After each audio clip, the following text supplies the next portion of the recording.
Doctor Bhimrao Ambedkar, जिन्हें symbol of knowledge के नाम से जाना जाता है, भारत का विस्तृत और लिखित संविधान को बनाने में जिस व्यक्ति का महत्वपूर्ण योगदान माना जाता है, जिनका पूरे भारत में सबसे अधिक मूर्तियां बनी हुई है, लेकिन भीमराव अंबेडकर की अधिकतर मूर्तियां एक हाथ में संविधान की किताबें और दूसरे हाथ में सामने की ओर इशारा करती हुई होती है।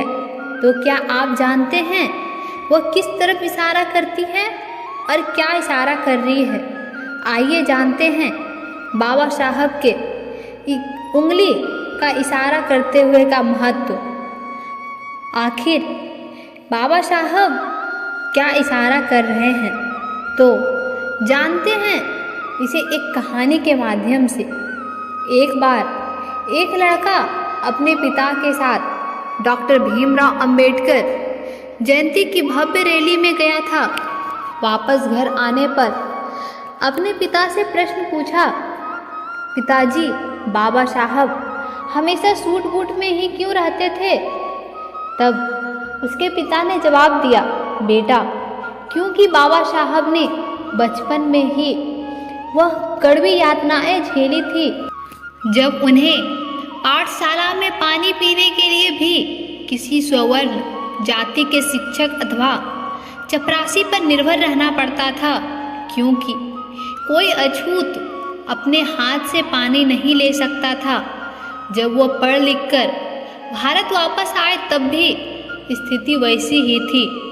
तब जाकर उन्होंने भारत में समाज सुधार का कार्य किया। उन्हें लगता था कि मेरा समाज भी अच्छे कपड़े पहनेंगे।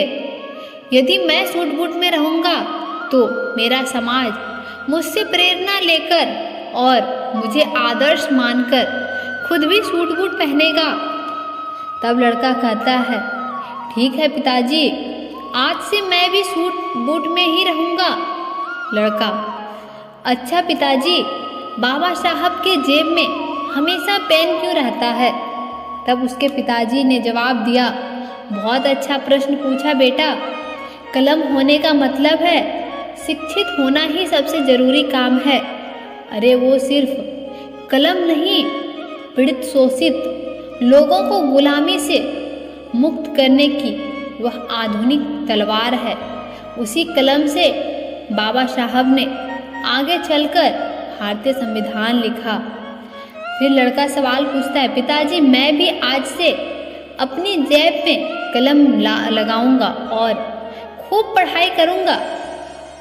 लड़का सवाल पूछता है, पिताजी, मैं आपसे आखिरी प्रश्न पूछ रहा हूँ, क्या बाबा साहब ने उंगली कहाँ दिखाई और उनके हाथ में कौन सी किताब है? तब उसके पिताजी ने जवाब दिया, बहुत अच्छा बेटा, बहुत सटीक और तर्कपूर्ण प्रश्न पूछा है आपने।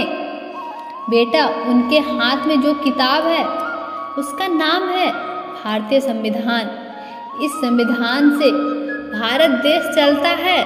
इसी संविधान से सभी को समता, स्वतंत्रता, न्याय और बंधुत्व का बल मिलता है। बाबा साहब की उंगलियां यह इशारा करती है कि शिक्षित रहो, आंदोलित करो और संगठित रहो।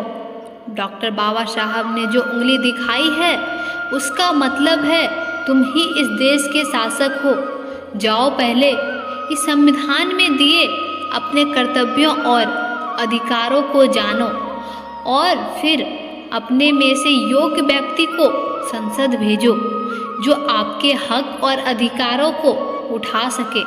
अगर इस संविधान को सही मायने में अमल में लाना है तो योग्य लोग संसद में आने चाहिए। वह उंगली ये संबोधित करते हैं कि अपने भले के लिए स्कूल, कॉलेज और संसद में जाओ। फिर लड़का अपने पिताजी से कहता है, धन्यवाद पिताजी, मैं भी बाबा साहब के विचारों पे चलूँगा और इस देश का शासनकर्ता जमात बनकर बहुत आगे जाऊँगा। वैसे तो बाबा साहब कहते हैं, मेरी जय जयकार करने की अपेक्षा मेरे बताए हुए मार्ग का अनुसरण करें। तो दोस्तों, आपको ये वीडियो कैसी लगी कमेंट बॉक्स में ज़रूर लिखें।